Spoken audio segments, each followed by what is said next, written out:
மச்சான் மச்சான், என்னடா? நாளைக்கு நான் நினச்சதெல்லாம் நடக்க போகுதுடா. நான் டேரக்டர் இருக்கார்ல, நாளைக்கு நான் ஆடிஷன் கூப்பிட்ருக்காரா. எனக்கு நம்பிக்கை இருக்கு மச்சான், நான் செலக்ட் ஆயிடுவேன்னு. இப்படி செலக்ட் ஆகிட்டேன்னு வச்சுக்கேன், அட்வான்ஸ் தருவாங்கல்ல, அதில் எங்கள் அம்மாவுக்கு ஒரு புடவை, எங்கள் அப்பாவுக்கு ஒரு வெள்ளை வேட்டி வெள்ளை சட்டை, அப்புறம் எனக்கு ஒரு செகண்ட் நல்ல பைக்கு. அவ்வளோதான் மச்சான், ஐ எம் ஹாப்பி. அதுக்கு நீ முதல்ல செலக்ட் ஆகணும்ல. ஏடா இப்படி பேசுகிற?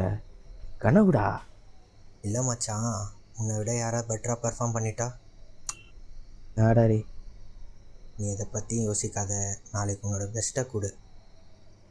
கனவோ கற்பனையோ அது உனக்கானதாக இருந்தால் கண்டிப்பாக உன்னை தேடி வரும். புரியுதா? நாளைக்கு ஆடிஷன் பண்ணல, டைம் ஆச்சு, மூடிட்டு தூங்கு. சரி சரி, ஓகே, குட் நைட்.